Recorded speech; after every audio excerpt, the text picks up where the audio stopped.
గాజువాకలోని టీఎస్ఆర్టీ BK కాలేజీలో నిర్వహించిన job మేళాకు విశేష స్పందన లభించిందని ఎమ్మెల్యే పల్లా శ్రీనివాసరావు అన్నారు. ఎమ్మెల్యే మాట్లాడుతూ 50 కంపెనీలు జాబ్ మేళాలో పాల్గొన్నాయని 5,000 మంది వరకు రిజిస్ట్రేషన్ చేసుకున్నారని వెల్లడించారు. ఇంటర్వ్యూలో సెలెక్ట్ అయిన అభ్యర్థులకు కలెక్టర్ నియామక పత్రాలు అందజేసినట్లు తెలిపారు.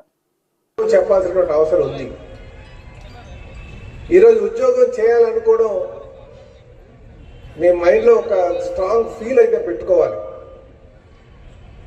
మనకి ఏ విషయాలైనా సరే ఏదైనా జరగాలి అనుకుంటే ఈ స్థాయిలో నేను కావాలంటే మన ముందు ఒక ఆలోచన అనేది పెట్టుకోవాలి మైండ్లో.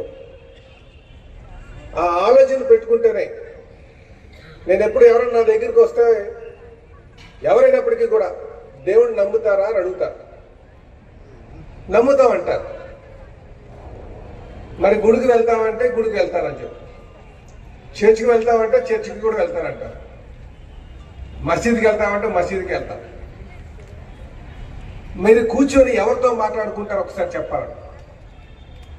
గుడికి వెళ్ళినప్పుడు కానీ, మసీదుకి వెళ్ళినప్పుడు కానీ, చర్చికి వెళ్ళినప్పుడు కానీ ఎవరితో మాట్లాడతారంటే మేము దేవుడితో మాట్లాడతామంటారు.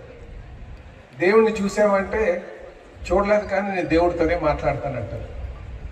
కానీ ఒక్కసారి మీరు ఆలోచించుకుంటే మనం దేవుడితో మాట్లాడతామో మనతో మనమే మాట్లాడుకుంటామో?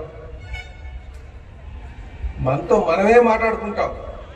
కళ్ళు మూసుకొని అటు ఏ దేవస్థానంకి వెళ్ళా సరే మనం వెళ్ళి మాట్లాడుకునేది మనతోనే మాట్లాడుకుంటాం, మనతో మనమే సంకల్పించుకుంటాం. బట్ మనం అక్కడికి బయటకు వచ్చిన తర్వాత నేను ఎవరితో చెప్పుకున్నాను, దేవుడు అన్న వాడితో చెప్పుకున్నాను అనుకుంటాం. ఒక్కసారి మీరు బాగా ఆలోచించండి. అందుకే మీకు చెప్పేది ఏంటంటే మీరు ముందు మీ మైండ్లో సంకల్పించుకోండి. అది గుడికి వెళ్ళి సంకల్పించుకుంటారో, మసీద్కి వెళ్ళి సంకల్పించుకుంటారో, లేకపోతే చర్చ్కి వెళ్ళి సంకల్పించుకుంటారో. సో మైండ్లో, ఎందుకంటే మీ మైండే మీకు డ్రైవింగ్ ఫోర్స్. మీ మైండ్లో మీరు చాలా స్ట్రాంగ్గా చెప్పుకోవాలి, నేను ఖచ్చితంగా జాబ్ చేయాలి, నా కాళ్ళ మీద నేను నిల్చోవాలి, నేను రెస్పాన్సిబుల్గా 10 to 12 hours నేను కష్టపడాలి అనే మైండ్ సెట్ ఎప్పుడైతే మీరు తెచ్చుకున్నారో మీకు ఖచ్చితంగా జాబ్ దొరుకుతుంది. జాబ్స్ లేక కాదు సుమా, దేర్ ఆర్ మెనీ జాబ్స్. కానీ మనం చూజీగా ఉంటాం. నేను అదే చేయాలి, నా ఇంటి పక్కనే కావాలి, నాకు నచ్చిందే కావాలి. నచ్చిందో మన ఇంటి పక్కనో కాదు, నేను రెస్పాన్సిబుల్గా 8 to 10 hours 12 hours నేను కష్టపడాలి.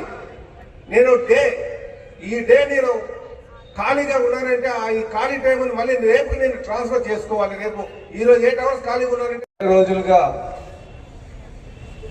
దీని మీద కృషి చేసి ఈరోజు సాధ్యపడేట్టుగా మరి చేసుకోగలిగాం. మరి నేటి కార్యక్రమంలో పాల్గొన్నటువంటి యువతకంతా కూడా నేను పేరు పేరున నా నమస్కారాలు తెలియజేసుకుంటున్నా. అలాగే ఈరోజు ముఖ్య అతిథిగా విచ్చేసినటువంటి యువ IAS officer AP EPDCL CMD గారైనటువంటి పృథ్వీ తేజ గారికి ప్రత్యేకంగా నేను నమస్కారాలు తెలియజేసుకుంటూ, అలాగే జాబ్ మేళా పెట్టాలి అంటే ఒక ప్రాంగణం ఉండాలి, ఆ ప్రాంగణం అందరికీ అనుకూలంగా ఉండాలి. మరి ఆ ప్రాంగణాన్ని, అనుకున్నటువంటి ప్రాంగణాన్ని మాకు సకాలంలో అందించినటువంటి స్కూల్ కూడా సెలవు ఇచ్చి రేపు సెలవు దినాల్లో మళ్ళీ దానికి ఆ రోజు నడిచేటట్టుగా చేసి మాకు సంపూర్ణ మద్దతు ఇచ్చినటువంటి టీఎస్ఆర్టీబీకే చైర్మన్ గారు, పెద్దలు, గౌరవనీయులు, పూజలు అయినటువంటి బలరామకృష్ణ గారికి నేను ప్రత్యేకంగా ధన్యవాదాలు తెలియజేస్తున్నాను. నమస్కారం. మరి ఈరోజు గాజువాకలో జాబ్ మేళా పెట్టడం జరిగిందండి. ఇది skill development AP state corporation వారితో మేము సంయుక్తంగా కోఆర్డినేట్ చేసుకొని వాళ్ళతో కలిపి చేస్తున్నటువంటి ప్రోగ్రాం.